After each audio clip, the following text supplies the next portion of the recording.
Hello everyone, কথা ধারাবাহিকের আজকের পর্বে আপনারা দেখতে পারবেন এভি বলে বাসু গুরুজির ক্রিমিনাল রেকর্ড সম্বন্ধে কথাকে বলাটা খুব টাফ। ছোটকা বলে আগে জমিটা ক্লিয়ার করতে হবে, কথার পছন্দ অনুযায়ী তুই কাজ কর, কথা যে কাজগুলো তোর জন্য করে তুই সেটা কর, দেখবি রাস্তা ক্লিয়ার হয়ে যাবে। এভি বলে রোমান্টিক ডেটের প্ল্যান দিচ্ছিস, একদম ফালতু আইডিয়া।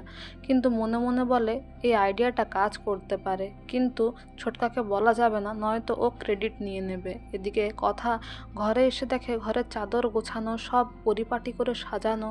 এভি হার্বাল টি নিয়ে আসে কথার জন্য। কথা বলে পাচক মশাই, আপনি এসব নিজে করেছেন নাকি কারো সাহায্য নিয়েছেন? এভি বলে তুই আসার আগে অবধি জামা ইস্ত্রি করা, ঘর গোছানো সব কিছু কিন্তু আমিই করতাম, তুই সেই অভ্যেসটা খারাপ করে দিয়েছিস।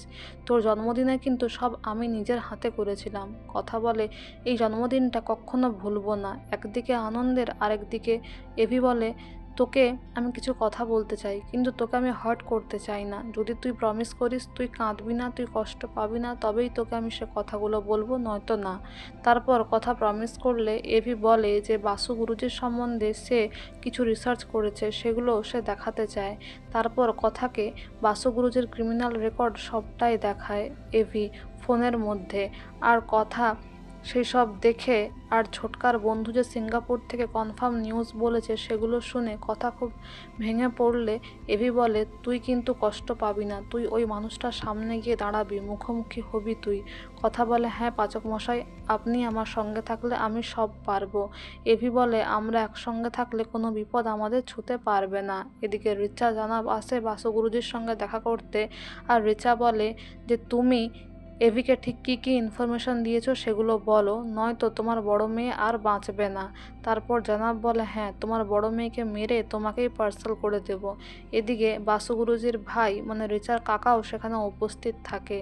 আর কথাকে মেরে দেবে বললে বাসু গুরুজি ভয়ে বলে দেয় যে আমি যে হোটেলে থাকতাম সেই হোটেলের ঠিকানা এভিকে দিয়েছিলাম, যদি কথাকলি আসে আমার সঙ্গে দেখা করতে, তাই জন্য।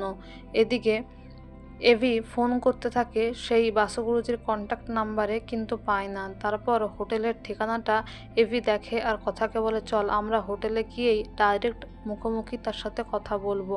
এদিকে কথা এভি রিসেপশনিস্টের কাছে বাসু গুরুজির সাথে দেখা করতে কথা বলতে চাইলে রিসেপশনিস্ট বারণ করে দেয়। তখন কথা বিনায়ক স্যারকে কল করলে হেডকোয়ার্টার থেকে পুলিশ অফিসাররা রিসেপশনিস্টের সঙ্গে কথা বলে এবং কথা এভিকে হোটেলে ঢোকার পারমিশন দেয়। তো বন্ধুরা, এই ছিল আজকের কথা ধারাবাহিকের update. Thank you for watching.